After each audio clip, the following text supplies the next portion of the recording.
Hey folks, I'm going to show you how you can take a small clear lid plastic storage bin and turn it into a small propagation wonderland for your plants.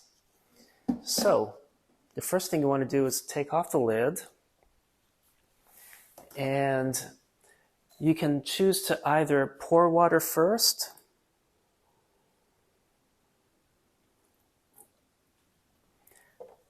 or the sphagnum moss. Now I have a bag that's almost out, so I'm going to pour that in first. Notice how I didn't put too much water in here. Now most people would prefer to soak the sphagnum, strain out the water, and then put it in there. So this is just a few scraps, not the long fibers, but I could have actually used these for seed germination. But anyway, some people like to use small pieces of sphagnum moss. Anyway, then you can take the long fibers from a fresh bag, and you just want to put a small carpet down. And in hindsight, I should have just put the long fiber before the water, but it's always fun to try new routes and then you see which way you like more. Don't know what that is. There's sometimes a lot of debris with this sphagnum moss. And you don't want to put too much. So what I have here may not quite suffice, but for now, I'm going to start spreading these. And I'm just making sure it's nice and loose, and then I can add more.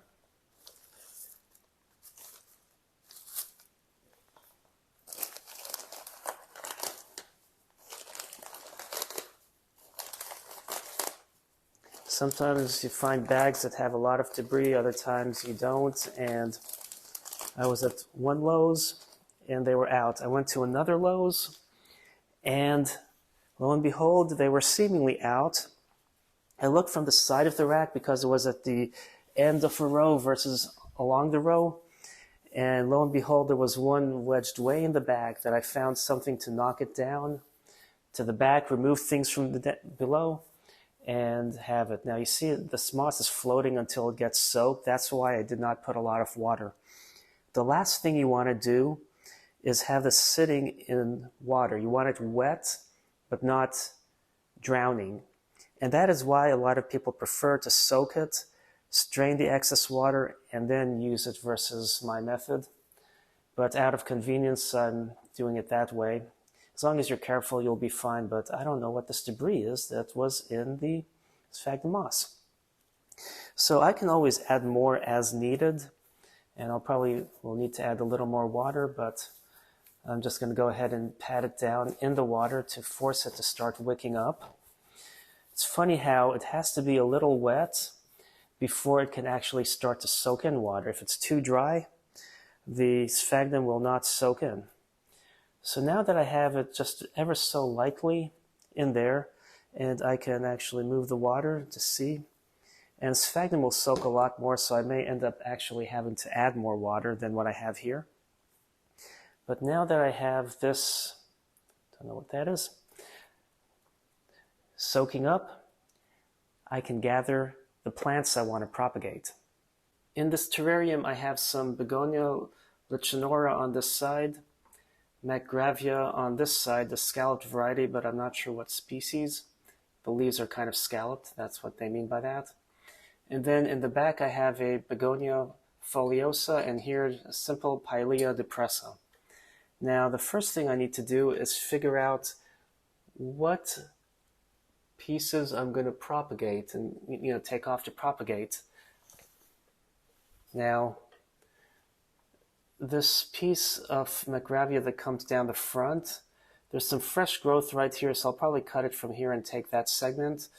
This, I'm thinking over here, that's a little messy, so I'll probably just cut that off and use that. And we shall begin. So I'm going to go all the way back here and take a cutting right there. And here I'm going to figure out where to cut the begonia. From here and from here. Yeah, I'm going to leave a part in there and let it stay thick on that side. It's growing into the soil, and that top leaf may not survive because it's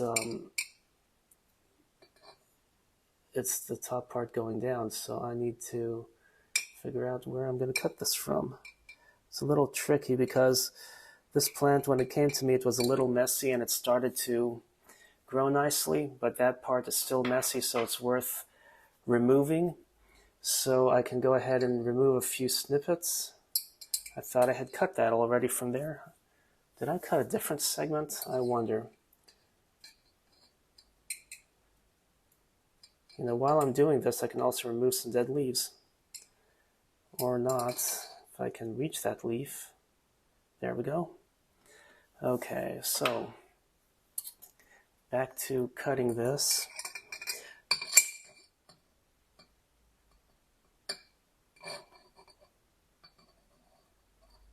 It's kind of hard because I have this on a bookcase and I'm propped up trying to get it, but I finally have it and some dead leaves. Score.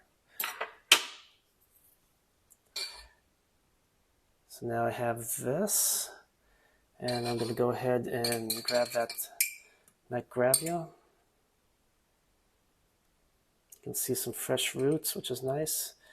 And then as this one here, as the new growth on the other pieces grow and fill out, it's going to look nicer than that on the front. And then I'm going to grab this and pull. Okay, so I could actually grab it. There we go. Don't want that. I mean, this is peat moss, so if it winds up in there, it's fine. But if I leave it in here, it can be used for the plants that are still in the terrarium. This already has roots, but if I put it in that propagation thing, at least it will grow bigger, and then I can have more plants faster than in the terrarium in the nice, bright, humid environment. This terrarium I set up a while back, and it wasn't doing too well. It was being neglected and overgrown with moss and everything, and I went ahead and rejuvenated it a while back. It has a lot of moisture in it, and some gnats have found their way in there because the top of this terrarium is simply a wooden bowl, which is kind of interesting. But if you look inside, I have some Pellonia, couldn't think of the name at the moment, and a Begonia lichonera, which has really taken over, as you can see. So I'm actually going to, did I say lichonera? I mean foliosa. And it's lichonera, the way it's spelled for that other Begonia. So I'm cutting one at a time, and I cut it just above where a new branch is forming. And I'm going to go ahead and pull this up, hopefully with ever so carefully, which I'm not doing a good job of. Oh. Okay. How many tries does it take for a plant guy to pull them out? And look at the underside of that. It's kind of interesting. And a gnat got out, yay. I didn't bother treating it. Like with these terrariums, if you put peroxide in there, you can get rid of the gnats. So now I need to see if I want the other ones out or not. For now, I might, you know what, I could prune it because then it will grow thicker from here. New stems will grow up and it will look better. These got long and started hanging down, which is nice, but it did need some pruning. There we go. It's a lot of times you don't really want to cut your plants when they look so well, but you also know that you have to if you want to get more. And this is, there we go. So now I have another segment. And looking in there, it's nice and clean. You can see the Pellonia better. And that should do it for now. Actually, that small segment that's hanging over there, I'm going to cut it as well. And the reason being is because it will grow new stems to make up for less of it and will look better. And it didn't really have much in there, and that foliosa really did well in here. So I prune it and let it do its thing, and we end up with more plants that are happy and healthy. So now we'll go back to that bin that we put long fiber sphagnum in. Looking back at this bin, you can see how you have a lot of long fiber sphagnum that's turned dark, a lot that is still light in color because it hasn't soaked up the water. And when you move this around, you don't really see any water hanging down, which means I can still add some water and I haven't put too much. So I'm going to put just a little bit more and let it start wicking. But that's all I'm going to put, just sparingly. And this way I'm not going to overdo it. But if I do, the seedlings are going to be on the sphagnum, so they'll be okay. So now let's start with the Begonia lichonera. So I'm just going to be setting it here. I'm going to have one segment, one side for the lichonera. And you can actually tuck it in there if you want to. Find the side that's growing and just tuck it in there. You want it to make some good contact with the sphagnum moss. You can wrap some around if you want to. What it does is it provides ample moisture, like plenty of moisture for the plant, like as though it's sitting in a cup of water, but without being in a cup of water, so that it has a lot more air. So it's not going to be quite as drowning for the plant, which is good.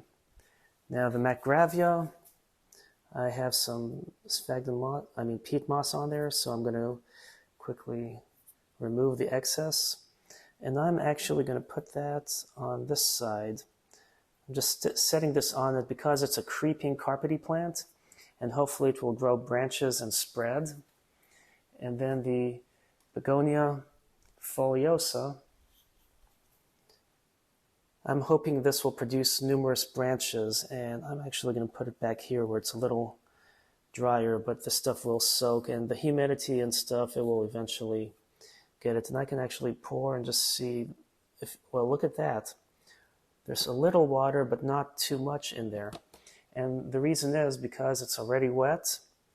The wet stuff is soaking more faster until it reaches saturation. The dry stuff is more on top, so this section here is a little wet, but you can see where I broke this. So I'm just going to set this in there. And then this piece, I'm also going to set it just sitting down, and it should root and new branches should arrive from that piece. Now, I don't have way too many of the rare tropicals to put in here, but there are a couple more which, one of them I need to prepare. So I have this jar, and I also have a lid. This lid came from an apothecary jar that I broke, so it fit well on this jar. And I sometimes will put some plants in it that come in small pots where I just need a humid environment that's not overly humid, just to keep them alive until I can do something with it. And here I have Selaginella willdenowii. You can see the iridescence on the blue leaves when I angle it. You see how it's green, iridescent. It's a really nice plant. And this piece broke off, so I'm actually going to use this piece here. And then over here is a begonia. I forgot the name, so give me a moment. Metachroa, a Begonia metachroa. And this is supposedly full grown. I recently got this, so it will be interesting to see it and also play around trying to get it to display some nice iridescence on the leaves. But some people claim the metachroa is like a miniature version of the Begonia pavonina, which you will see that in a few minutes, so keep watching the video. But I do want to prune some of the leaves of the metachroa to add that to the propagation as well. So I have these snips that I'm going to use, and I don't want to damage any of the fresh leaves, even though those are the ones people typically recommend for propagating. So I'm actually looking for some of the older leaves, and you can actually get the stem to propagate too, but this leaf has some damage, but it's still in pretty good shape. So it's a good leaf to use. That leaf has a hole in it, but it's still small. I don't know if it's a really young one or not. These are starting to look a little discolored, but that one's out of place, so I'm cutting it down. Sometimes it's easy to overdo it and get way too many leaves, and then you have more plants than you know what to do with. That's what happened with the pavoninas, which I will show you shortly. So now I can tuck this away and get back to the propagation tub. Back at the propagation tub, I need to figure out how this convoluted piece of branch is like. I can literally cut it into numerous small pieces, which I'll probably just do like that. There we go. This is really weird, so I'm going to take that branch off. And I'm going to set these back there. Actually, I had this in that orientation earlier. So I'm going to actually put these back here.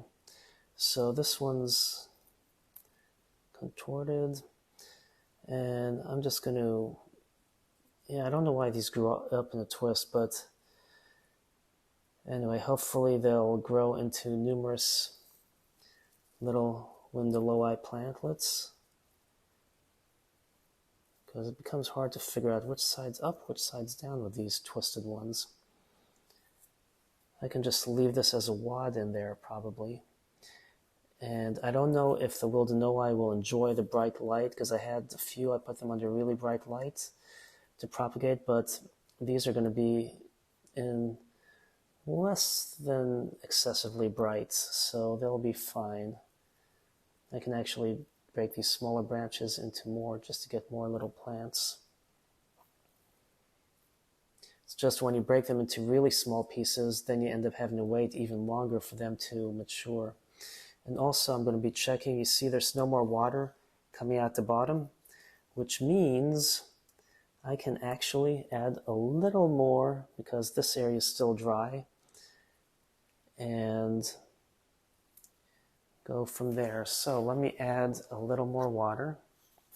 I'm just going to pour it up where it needs it, and that's all I'm doing. Notice that I added a little bit less than earlier because there aren't as many dry reaches, and these are starting to feel wet. They haven't fully soaked up to discolor.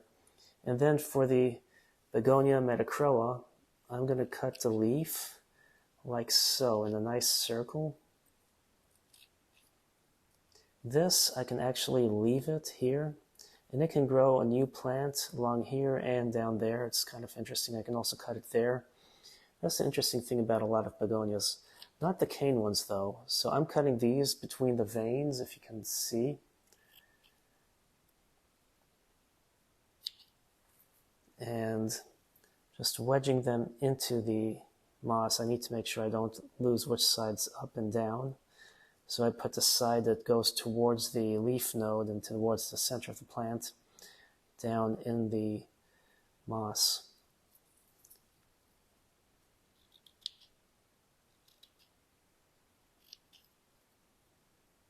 And here I'll put this one there.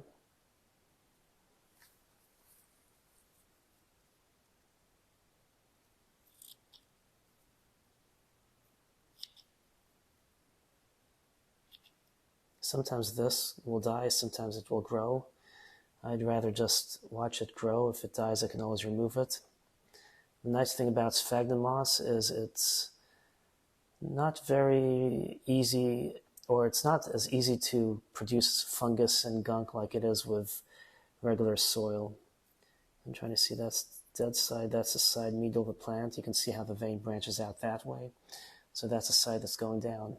Now there is one more plant which I received recently that I want to put in there, and that is the Begonia terradiformis that I recently purchased, and I just want to put it in here as a way to retain its humidity and survive while I'm away, because it's almost Christmas time and you know, people like to travel, see family, etc. But it was a little dry in there, so, and I watered just a bit earlier, just giving it a little extra water.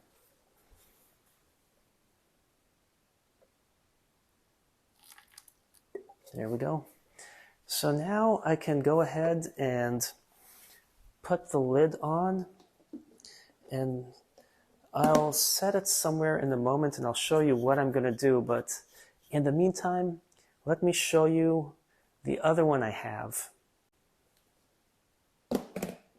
So this is I have a lot of moisture in it, a setup where I have a ton of Begonia pavoninas, and I can actually take these leaves, cut them into more, but I have more plants than I know what to do with at the moment, so I may not, but I am really tempted to.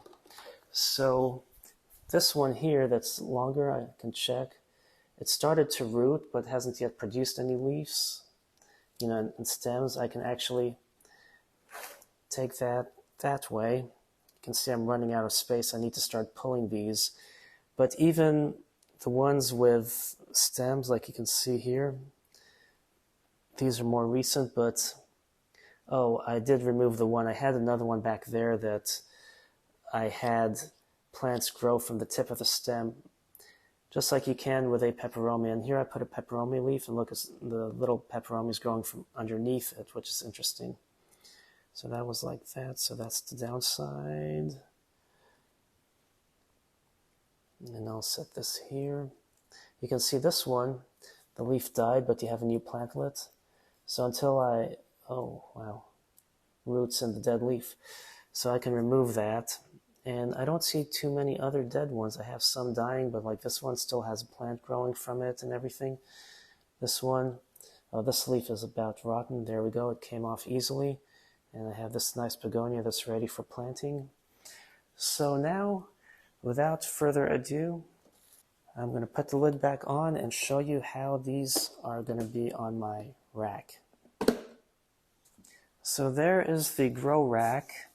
And this is the bin that I just set up, and you can see the Begonia terradiformis down there. So I'm going to set that here to make sure it's lined up with the light.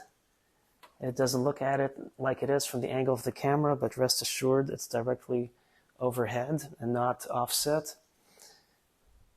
And then here is the other one that I have, the begonias in bright light. Now they have a little brighter light, and below has a little dimmer light. But that's what I like. You have a rack of 5 shelves, and you can put 4 of them with bins under the lights.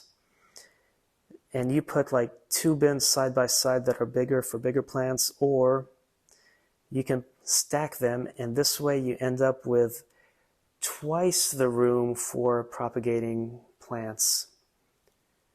So that's all there is to it. I hope you enjoyed this video, found it entertaining at least, and informative. Thanks for watching. Happy planting!